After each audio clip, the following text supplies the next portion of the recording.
Hello everyone, welcome to AOC. I am Manisha and I'm your new GS tutor. मैं आज आपको history के subject के बारे में बताना चाह रही हूँ। ये जो वीडियो है इसकी डेली वीडियो अपलोड होगी यूट्यूब के ऊपर AOC बाय वंश सर। ठीक है।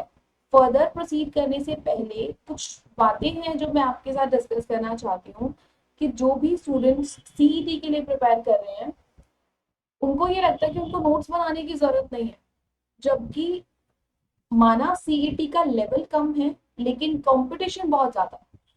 तो आप अंडर एस्टिमेट नहीं करना कि आपको नोट्स नहीं बनाने हैं, जस्ट गो थ्रू कर लोगे या डिटेल नहीं पढ़ना है।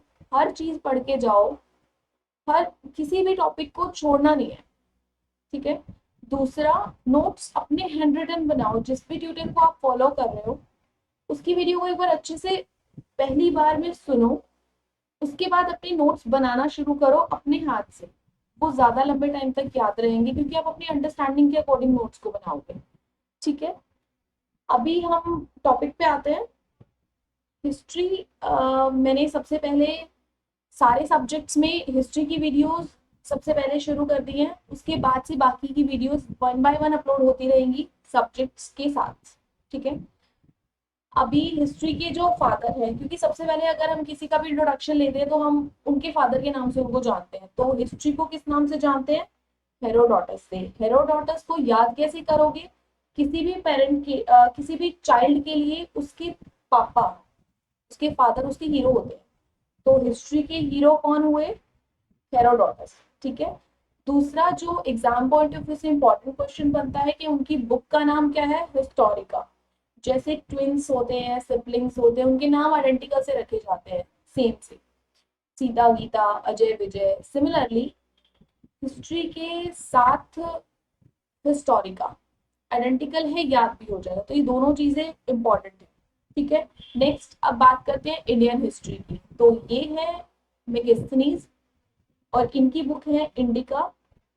जब ये इंडिया में आए, उन्होंने जो कुछ भी देखा मेगस्थनीज ने, उन्होंने उस इंडिया के बारे में सारा कुछ इंडिका में लिख दिया। उन्होंने लिखा कि पटना, अभी जो पटना है वो पहले पाटलिपुत्र था, वो इंडिया का सबसे अच्छा शहर था, सबसे बड़ा शहर था। ठीक है। अभी हिस्ट्री के बारे में बात करते हैं कि दो सोर्सेस के बेसिस पर कंप्लीट हिस्ट्री को डिवाइड किया गया है थ्री पार्ट्स में। वो दो सोर्सेस कौन कौन से हैं? पुरातात्विक स्रोत और साहित्यिक स्रोत, या मैं बोलूँ इंग्लिश में तो आर्कियोलॉजिकल सोर्सेज और लिटरेरी सोर्सेज। आर्कियोलॉजिकल सोर्सेज वो होंगे जैसे किसी भी चीज की खुदाई की गई, जमीन को खोदा गया, उसमें से कुछ निकला, जैसे सिक्के निकले, या अगर मैं सिंधु घाटी सभ्यता की बात करूं तो जमीन के अंदर से पूरे के पूरे शहर भी निकल कर आए हैं। तो वो सारे पुरातात्विक स्रोत होते हैं। और दूसरे होते हैं साहित्यिक स्रोत, लिटरेरी सोर्सेज, जो रिटर्न में हमें मिले हैं पुराने टाइम के, अतीत के। तो वो है जैसे कि रामायण है, महाभारत है। हम में से कोई था नहीं उस टाइम, लेकिन उसके जो सोर्सेज हमें मिले उनके बेसिस पर हमने डिवाइड इन चीजों को किया। ठीक है। अब इन सोर्सेज के बेसिस पे तीन तरह के तीन पार्ट्स में हिस्ट्री को डिवाइड कर दिया है, जिसको प्री हिस्टोरिक, प्रागैतिहासिक, प्रोटो हिस्टोरिक, आधैतिहासिक, और हिस्टोरिक ऐतिहासिक। ठीक है। यूजुअली क्या होता है कि स्टूडेंट को लगता है कि हिस्टोरिक टाइम से ही हम शुरू करें, मतलब प्राचीन भारत ही प्राचीन भारत से ही इतिहास शुरू होता है, बट ऐसा नहीं है। प्राचीन से पहले भी दुनिया, प्राचीन भारत में तो क्या था, मनुष्य सभ्य बन गया था, सिविलाइज हो गया। लेकिन इससे पहले जब वो आदि मानव था, जब वो वानर, जिसको बोलते हैं कि पहले हम बंदर थे, तो वहां से शुरू होते हैं। तो ये टाइम कहाँ आएगा? प्रागैतिहासिक काल में, जब इंसान पेड़ों पर रहते थे और सिर्फ पत्थरों से शिकार करते थे। ठीक है। वो सभ्य टाइम नहीं था, सिविलाइज नहीं था उस टाइम पर, लेकिन शुरुआत यहीं से ही लेकर चले। ठीक है। तो अब प्रागैतिहासिक काल को डिवाइड कैसे किया है? इसको डिवाइड किया है ईसवी पूर्व से। कहीं किसी किसी बुक में लिखा हुआ है कि प्रागैतिहासिक काल शुरू हुआ 25 लाख से साल से 9000 ईसा पूर्व।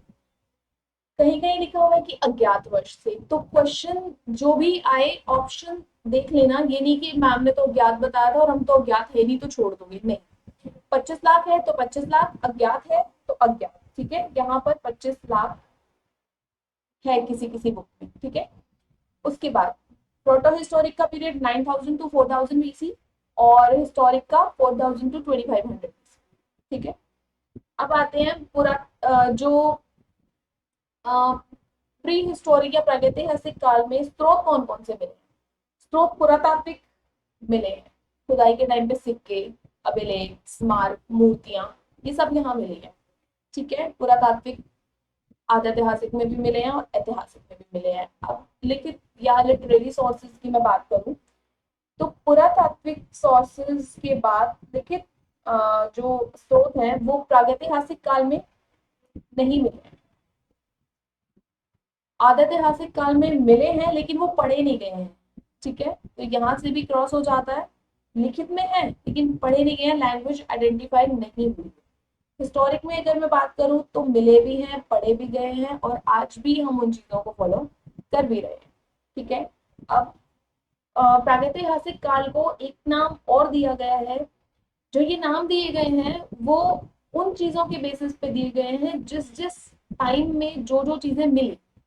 अब प्रागैतिहासिक काल में सबसे ज्यादा यूज होता था पत्थर का, तो इसको नाम दे दिया पाषाण युग या स्टोन एज, ठीक है। और आध्यात्मिक काल में यूज होता था कांस्य का, ब्रॉन्ज, तो इसको दे दिया ब्रॉन्ज एज। ऐतिहासिक काल को लौह युगीन सभ्यता, आयरन एज बोला गया है क्योंकि यहाँ पर लोहा यूज किया गया। इनसे पहले के टाइम में लोहा नहीं था एग्जिस्टेंस में, ठीक है। उसके बाद अगर प्रागैतिहासिक काल, इन सबकी मैं सब हेडिंग्स की बात करूँ या इनको कितने भागों में बांटा गया है, तो प्रागैतिहासिक काल को स्टोन एज बोला था। पाषाण युग, पाषाण युग को भी 3 पार्ट्स में बांट दिया गया है, पूरा पाषाण, मध्य पाषाण और नव पाषाण। अब अब हम नॉर्मली भी किसी भी चीज को 3 पार्ट्स में डिवाइड करते हैं, अपर, लोअर, मिडल, ठीक है।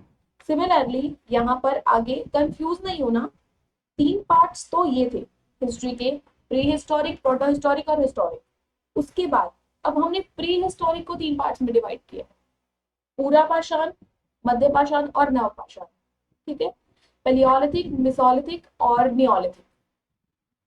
उसके बाद आता है आधातिहासिक काल को सिंधु घाटी सभ्यता, जहां पर हमें पुरातात्विक स्रोत मिले हैं, लिखित भी मिले हैं लेकिन लैंग्वेज आइडेंटिफाई नहीं हुई है, भाषा को पढ़ा नहीं गया है, तो वो सिंधु घाटी सभ्यता है। ऐतिहासिक को आगे 3 में डिवाइड किया गया है, प्राचीन, मध्यकालीन और आधुनिक, ठीक है। अब इसके बारे में वन बाय वन हम पढ़ते हैं। प्रागैतिहासिक काल को